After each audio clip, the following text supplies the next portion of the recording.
Welcome to the Real O Show. Today we are diving into the Lyrical Lemonade Cole Bennett album that just dropped. Joshua, give your 2 cents on the project from top to bottom. Don't get into your favorite songs yet, but like top to bottom, how'd it make you feel, the production level, the flow of it. Get into that. Cole Bennett absolutely killed it. If you haven't listened to All Is Yellow, 100% I recommend it. I know we talked about it. It's almost like a producer album. Cole Bennett is a director. He's not a producer, but I would consider this a producer album. And this is probably the best album I've heard all year outside of 21 Savage's. Obviously, it's very early, and 21 Savage has back-to-back #1 albums week to week. But All Is Yellow is fantastic. The things I liked about it the most was it's nostalgic. This whole album was like my childhood, and I know Cole Bennett put his favorite artist, his best friends, like the Juicy J feature, fantastic. Yeah. I haven't heard a Juicy J feature in years, but that was like nostalgic. That brought me back to my childhood. There was a few other, like Fallout. That song was literally my childhood. So I will say Cole Bennett absolutely killed it, but this is a very nostalgic play on Cole Bennett. I think he wanted people to like remember their childhood, and even with the all of the music videos he put out with it, very like eye-catching, eye-popping stuff. Cole Bennett killed it. Yeah, I would say that it's just from like my 2 cents. I actually enjoyed the album. I'm not a huge fan of producer albums. I just never liked the production of it. I never liked the flow of it.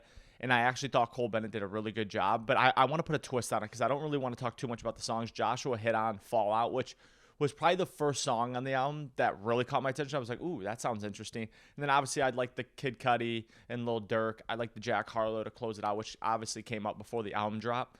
But the one play here that I think Cole Bennett can be different than Metro Boomin, DJ Khaled, DJ Drama is, like Joshua said, he is a director. Like every song on this album should get a music video. Every song. I don't care if it's the worst one or the best one, an average one. Like every song should get a music video because then you can tell a real story. And then it also is pulling people. They're going to listen to their favorite songs anyways in their headphones. But then you're driving them to the Lyrical Lemonade YouTube where it's going to live on. And I think that's just a better way to tell a story at times. Plus, talking about Joshua with the nostalgia play, music videos when we were kids were everything. MTV, BET. We used to live for him. And I feel like that's where Cole Bennett can make a huge play because he is a director first. And now he's proven that he can bring together a culmination of people that are great right now and people that were great from our childhood or in the past and put together a really good album. So I would love to see him make music videos for literally all 12 songs. It's 14 songs. All 14 songs. I completely agree. I mean, Cole has a lot of those songs already out. A lot of them. I think there's a lot of challenges with making music videos on this project just because he has 4 different people on each song. So it's like to get all those people in one area might be a challenging task at times. Can I give a caveat to that? Yeah. Yes, 100%. But I think as Cole Bennett makes more albums, it's like the DJ Khaled effect. If DJ Khaled calls your phone and is like, "Hey, jump on this project," doesn't matter who it is, everybody's like, "Yep, I'm there." I mean, I think that's what Cole Bennett is going to build. Cole already has that. Cole already has that because I mean, if you think about it, like Cole Bennett has done what DJ Khaled has never done. He's done what DJ Drama's never done or Metro Boomin's never done. He has his own festival. Like Lyrical Lemonade has their own festival in Chicago for the last 3 years. He's building like it right. That's how he's built these relationships. It wasn't like, obviously, yes, he has always been making great music videos and everyone wanted to work with him because of his music videos.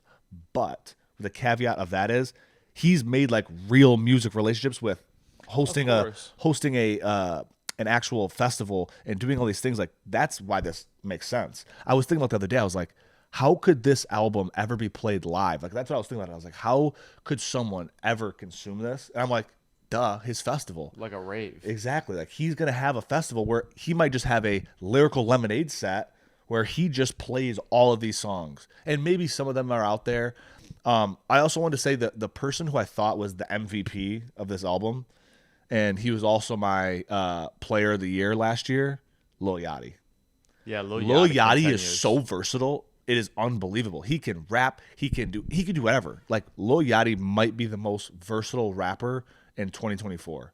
Might be the most versatile artist. Like you could put Lil Yachty with trap music. You could put him with any type of music, all the way down to country, all the way down to like sad, soft music. Like he could. It's so funny. People thought he fell off when like he was popping at 16 years old, and now he's 24 and still pop. Like he is done. Crazy. It's like the perfect example, and people are gonna kill us in the comments if they get this far.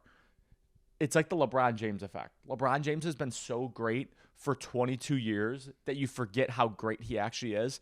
And I'm not saying Lil Yachty's one of the best ever. He might be. If he keeps doing what he's doing, he will be one of the best ever. But people are like, oh, he hasn't had a hit in forever. He was 16 when he had a hit, and he's 24 right now and still having several hits. And now is under Drake's wing, and Drake is like, bro, you are the guy. And Drake's not signing off and hanging out with somebody who sucks. Now look at the two people he hangs out with the most. Lil Yachty, 21 Savage. What are they both doing? They're killing it. But They're killing it. So that's a good MVP, actually. Full transparency, though, you said LeBron James. When LeBron James was in a Sprite commercial, when Lil Yachty was 15, Sprite told LeBron James, you can pick any artist in the world. He picked Lil Yachty at 15 years old because LeBron James. But it does not matter. LeBron James said he picked Lil Yachty because he saw himself in that. When LeBron was 15 years old, he had the spotlight on him. When Yachty was 15, he had the spotlight on him. So there is a big correlation with Lil Yachty and was LeBron the Juice WRLD, Cordae, Doomsday? Was Sold. That's an old song, right? Sold. Okay. I wanted to make even sure. Like the Eminem. Juice WRLD was alive yes, when they made that? Yes. Okay. So like this album, and that's what I was going to say on this earlier. The reason why I think this album is so good, and I don't know if the future All Is Yellows will be as good, only because this is a life's work. Like this album took 3-4 years. Cole Bennett probably had some I bet you Cole has some of the craziest stories trying to build this album, because like just thinking about like all the things you have to clear, like you have to clear each individual artist. And a lot of these flows like Fallout and even Hello There, those are basically samples of actually like very, very, very mainstream songs. So the fact that they had to jump through all these hoops to even get those was probably insane. I'm pretty sure the Eminem feature, good feature. I thought that was a good Eminem verse. That I'm pretty sure that song is like 3 years old, because they wrote that song. If you listen to like the Cordae Juice WRLD, he's like, "Oh, we're on the Cordae, we're on the Eminem beat. I'm eating M&Ms with Juice WRLD." Like da da da da. That was 3-4 years ago. Yeah. Like some of these songs are. Juice WRLD was alive when they made that. Yes, he was alive, because you could tell they're rapping back and forth. Well, that's what I thought. I was wanting to clear that because I thought it was so smooth how they were doing it. But I had to do it together. What I think happened. This is not. I'm assuming this. So you know what happens? They assume we're gonna make an ass of everyone. But I think that Cordae redid his verse. I think that he knew, like him and Juice did that originally, but part of me thinks that Cordae like redid it, like they like revamped it up. Interesting. That's my own take on it. I truly think that, and I think the way Cordae and Cole Bennett did that music video was great, because Cordae pretends he's Juice, like he's like doing that. So I actually think like that is very cool.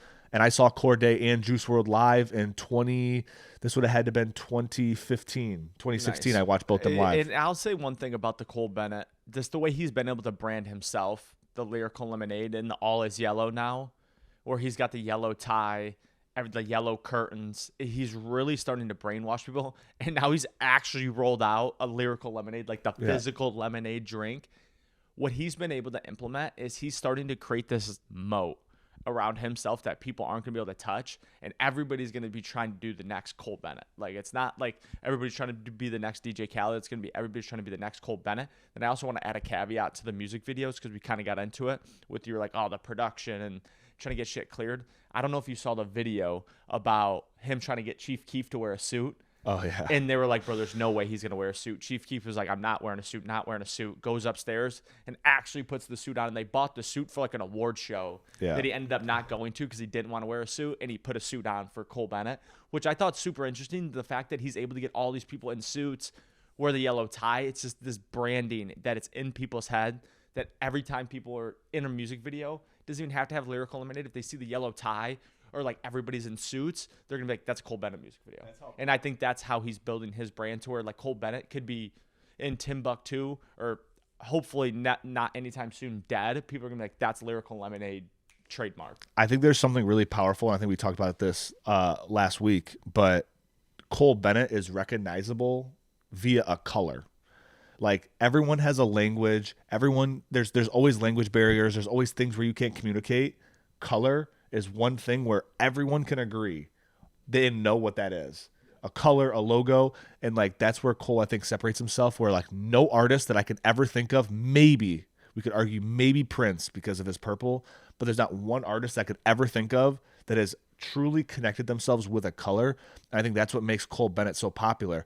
You know, I was saying this earlier, Supreme is the only other company really that you like think like, oh, what color is that? Red. Yeah. You know, if I say Nike, McDonald's. but even then it's yellow, red. You could think say yellow because of the golden arches. Sure, but you're not. That's why it's not directly. Yellow is a strong color. Exactly. But what I'm saying is, no artist has ever done this. There's not even companies that really do this. We were talking about earlier. A young company, Bloody Sunday, has done this with green. But other than that, like I think Cole has officially put himself in a whole different category, especially with this album. No doubt. And I want to give you guys my top 3 in no particular order. We already talked about it earlier. Fallout is number 1. Again, the Lil Yachty verse on that is incredible. My second favorite was Hello There. Anytime, I think Cole Bennett's the only person who can get Corbin on a song other than Kid Laroi. So, and the only thing I wish I would have had a Corbin and Kid Laroi feature on this song. That probably would have broke the internet in my head. And my last one might be the biggest sleeper on the album. And might be the full nostalgia play that I was talking about. It really hit me. With the Fish, with Six Dog and Snot. 2 artists that I don't like, or I shouldn't say don't like. I've never heard of before. This song is pure nostalgia. This was like me smoking weed, throwing some disc golfs with the boys. Like that's where it took me back to. Like it was a true great song. 2 people that I would have never thought of when I saw this album. I would have never been like, oh, I need to check out this song. But as I was listening through, it literally caught my attention off the rip. I was like, holy shit. Doesn't Kid Laroi have a song on this album? Yes, he does. It's with Lil Tecca, number 3. That's what I thought. Or 4. Sorry. That's My Life. Interesting. I'm not going to give a top 3. It was a good album. Like I said, I would say Fallout was the one song that caught my attention when I was like, oh, shit. That really caught my attention. I would even say the Tizo Touchdown. Tizo had several good verses on this song. Yeah, I would say that, and I think that's the one Juicy J's in, right? Yeah, Juicy J. I love the Juicy J play. He's just 50, he's like 54 years old, just in the that's rap nostalgia game. Though. Like you heard nostalgia, like when he came in, the same tempo that he brought was like our childhood. Yeah. Like I'm a fucker on the first night. Like that's that's like nostalgia. Juicy J 101. Yeah, we'll leave it there. We appreciate anybody who made it this far and tuned in. Let us know your favorite songs below. Like, comment, subscribe, share with others. Let's get this out there, and more album reviews coming soon. Peace. I got a play for my bros. I got a stack of this gold. I tell you I'm on the road. About to get all this dough. Me and no fuck niggas know. I swear to God we the ghosts. This ain't the story they told. Man, if you know, then you know. I never had to tell my dogs that we on rough